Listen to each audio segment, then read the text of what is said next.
People are starting to claim Tesla isn't treating this like a one-time demo anymore. The rumor is that Elon Musk has pushed Optimus into the real production phase, the same way Tesla once pushed the Model 3 from prototype to mass manufacturing. Now, let's be careful with the wording here because there's a big difference between a company showing prototypes and a company truly mass-producing something at scale. What we do know is that Tesla has publicly shown Optimus multiple times, and the company has talked openly about the goal, building a useful humanoid robot that can work in real environments made for humans. What's being discussed more and more is that Tesla's internal plan is not just to build a few robots for a stage presentation, but to build a manufacturing system that can scale. And if that's true, it changes everything, because the first company to produce humanoid robots like smartphones or cars could reshape labor, business, and daily life faster than most people expect. So what does mass production mean in the robot world? It doesn't necessarily mean millions next month. It usually starts with a pilot line, then a limited run, then internal deployment, then bigger orders. Think of it like building a new kind of product category. The first units are used to find problems, improve reliability, and lower costs. Then the company tightens the design, locks in suppliers, and increases volume. If Tesla is serious, the first major customers might actually be Tesla itself, because a factory is the perfect testing ground. It's controlled, it's repetitive, and it's filled with tasks that are boring, tiring, or risky for humans. If a humanoid robot can do even a handful of those tasks well, it becomes a powerful business tool. But let's talk about the phrase that's grabbing everyone's attention: real skin. What could that actually mean? It probably doesn't mean living tissue or anything truly biological. In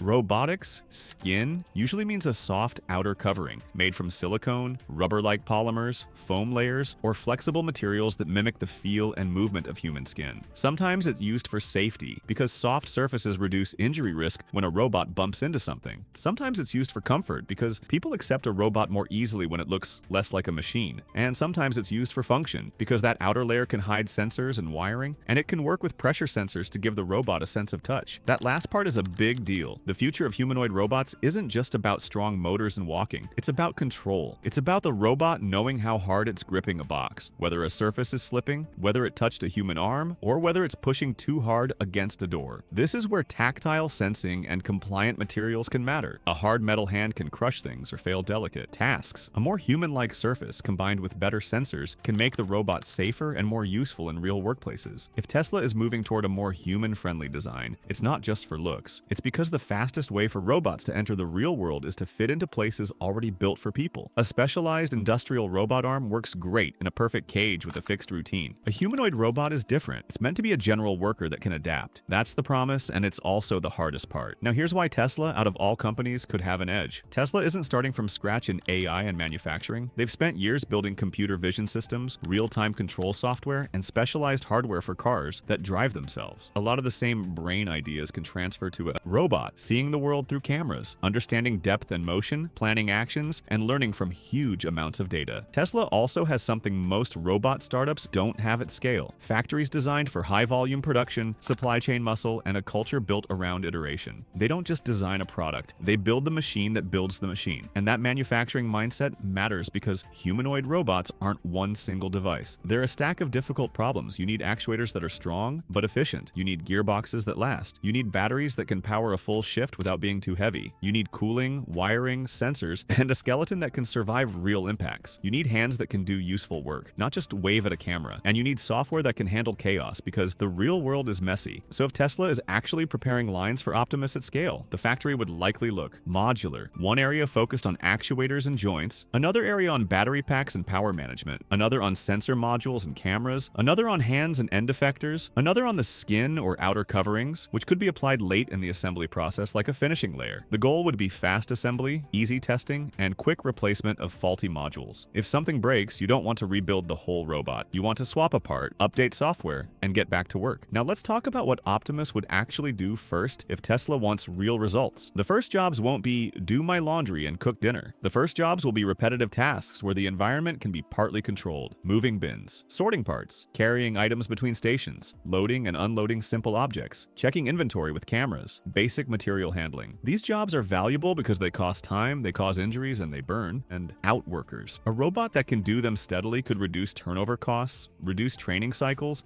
and keep operations running longer hours. The big business argument is simple. A robot doesn't call in sick. It doesn't need breaks. It doesn't quit after 2 weeks. But the real-world argument is more complex because robots also require maintenance, updates, supervision, and safe deployment. If a robot falls, breaks a joint, or damages products, it can be expensive. So early success depends on reliability, and reliability is exactly why companies obsess over controlled rollouts, pilot programs, and step-by-step expansion. Another major part of the story is how these robots learn. Old-school robots are programmed step-by-step, like move arm here, close grip, lift, rotate, place. That works in a perfect setup, but it breaks when anything changes. Modern humanoids are moving toward learning-based control. That means the robot learns skills from demonstrations, teleoperation, and simulation. A human might guide the robot through a task, and the system learns the motion pattern, or the robot practices in a simulated world thousands of times, then transfers that skill to the real world. Over time, the robot becomes less like a remote-controlled machine and more like a semi-autonomous worker. This is also where Tesla's data mindset could matter. If Tesla can deploy robots internally, even in small numbers, they can collect real training data every day. They can see what tasks fail, what grips slip, what steps cause falls, what lighting confuses vision, and what movement patterns waste energy. Then they can push software updates like they do with cars. If the robot platform becomes hardware plus constantly improving software, customers aren't just buying a fixed machine. They're buying into a system that gets better, skill by skill. But let's be honest, the moment robots start looking more human with soft surfaces and natural movement, people get uneasy. It's called the uncanny valley, and it's real. If a robot looks too human but not human enough, it can feel creepy. That means Tesla would have to balance comfort and clarity. Many experts argue robots should still be clearly identifiable as robots, especially in public spaces for trust and safety. A skin-like covering could be used mainly for safety and touch, while keeping the overall look intentionally robotic, so nobody gets confused. Then comes the hardest part of all: what happens to jobs? The truth is, if humanoid robots become affordable and reliable, companies will use them, not because they hate workers, but because competition is brutal. If one warehouse can run longer hours with fewer injuries and lower costs, other warehouses must respond or fall behind. That doesn't mean every job disappears overnight. It means the job market shifts. Some roles shrink, new roles grow. You get more robot technicians, more supervisors, more AI. Safety roles, more process designers. But transitions are painful, especially for workers who don't have easy access to retraining. And this doesn't just affect one country. If a nation can scale autonomous labor through robots, it can increase production without relying on demographics, migration, or workforce shortages. That becomes a real economic advantage. It could change supply chains. It could change manufacturing power. It could even change how fast infrastructure gets built and maintained. In that sense, Optimus isn't just a gadget. It could become part of a bigger industrial strategy. Now, does that mean Elon Musk has definitely started true mass production